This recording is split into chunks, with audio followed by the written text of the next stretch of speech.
واحد. كل الميدان واحد. مسلم ومسيحي واحد. ضد الإخوان واحد. ضد الإرهاب واحد. ضد الإخوان واحد. لا إله إلا الله. لا إله إلا الله. والشهيد حبيب الله. والشهيد حبيب الله. برا برا يا إخوان. برا برا يا إخوان. برا برا يا إخوان. برا برا يا إخوان. برا برا يا إخوان. برا برا يا إخوان. يا عملاء الأمريكا.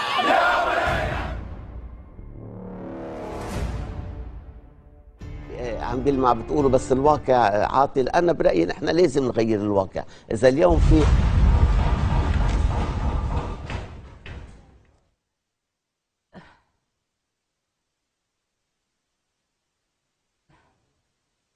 يبدو أنه انفجار دكتور حنين بالمحيط. سمعنا انفجار الآن و يهرعون إلى مكانه. جدار صوت أو انفجار لا نعلم بعد، ولكن دوي قوي سمعناه في هذه الأثناء.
الله محيي الجيش، الله محيي الجيش. الله يحمي سوريا والله يحمي الجيش ويحمي قائدنا بشار الأسد. صمدنا إلى آخر لحظة، وخرجت الجماهير بشيوخها بأساتذة المدارس والآنسات والصبايا والصغار والكبار لنقول لقائد الوطن أننا معك على العهد. وأنا أريد أن أنادي نداء لمن يدعي الدين، نقول أننا بايعنا هذا الرجل، ورسول الله صلى الله عليه وسلم يقول: إذا بويع رجل وقام أحد آخر فنادى ببيعة فاقطعوا رأسه فإنه شيطان. مسيرة تأييد لقائد الوطن وللجيش العربي السوري، ومشان نقول إنه نحن طردنا الإرهاب من منطقتنا، والحمد لله هلا ضمن منطقة آمنة وما فيها شيء.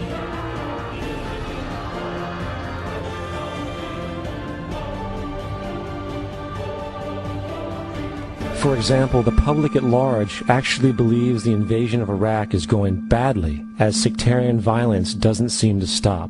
What the public fails to see is that the destabilization of Iraq is exactly what the people behind the government want.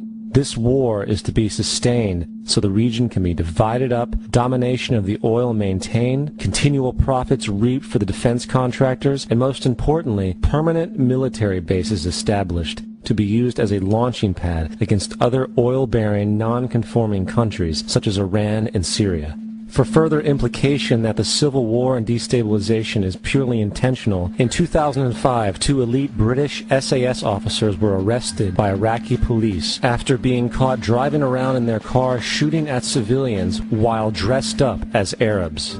After being arrested and taken to a jail in Basra, the British Army immediately requested the release of these men. When the Basra government refused, British tanks came in and physically broke out the men from the Basra prison.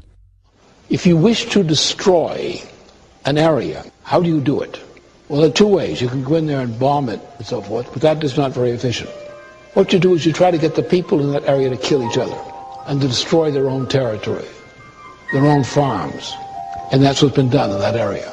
The way in which you destroy an opponent is get him to destroy himself by dividing his ranks against one another. Then you feed both sides. You have agents feeding both sides, inflaming both sides. And they kill each other off. And it's time that some of us woke up to this reality, to understand that people who try to maintain empires and create empires do it by manipulating the people they're trying to conquer. You might want to ask yourself why the entire culture is utterly saturated with mass media entertainment from all sides, while the educational system in America continues its stupefying downward slide since the U.S. government decided to take over and subsidize the public school system. What your government pays for, it gets. When we understand that, then we look at government-financed institutions of education and see the kind of students and the kind of education that's being turned out by these government-financed schools.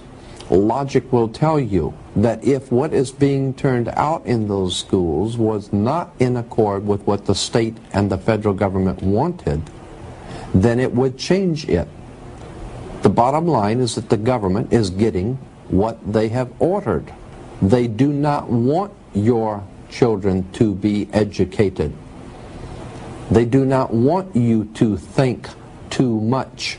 That is why our country and our world has become so proliferated with entertainments, mass media, television shows, amusement parks, drugs, alcohol, and every kind of entertainment to keep the human mind entertained, so that you don't get in the way of important people by doing too much thinking.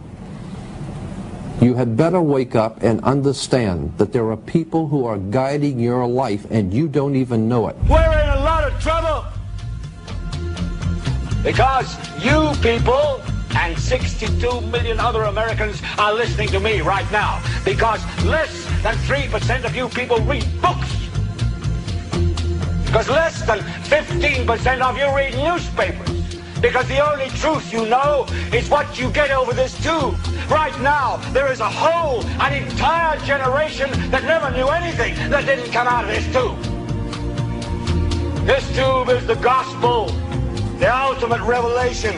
This tube can make or break presidents, popes, prime ministers. This tube is the most awesome goddamn force in the whole godless world. And woe is us if it ever falls into the hands of the wrong people. And when the largest company in the world controls the most awesome goddamn propaganda force in the whole godless world, who knows what shit will be peddled for truth on this network. So you listen to me. Listen to me. Television is not the truth. Television is a goddamn amusement park. Television is a circus, a carnival, a traveling troupe of acrobats, storytellers, dancers, singers, jugglers, sideshow freaks, lion tamers, and football players. We're in the boredom-killing business. But you people sit there day after day, night after night, all ages, colors, creeds. We're all you know. You're beginning to believe the illusions we're spinning here. You're beginning to think that the tube is reality and that your own lives are unreal. You do whatever the tube tells you. You dress like the tube. You eat like the tube. You raise your children like the tube. You even think like the tube. This is mass madness, you maniacs. In God's name, you people are the real thing. We are the illusion. The last thing the men behind the curtain want is a conscious, informed public capable of critical thinking, which is why a continually fraudulent zeitgeist is output via religion, the mass media, and the educational system. They seek to keep you in a distracted, naive bubble, and they are doing a damn good job of it.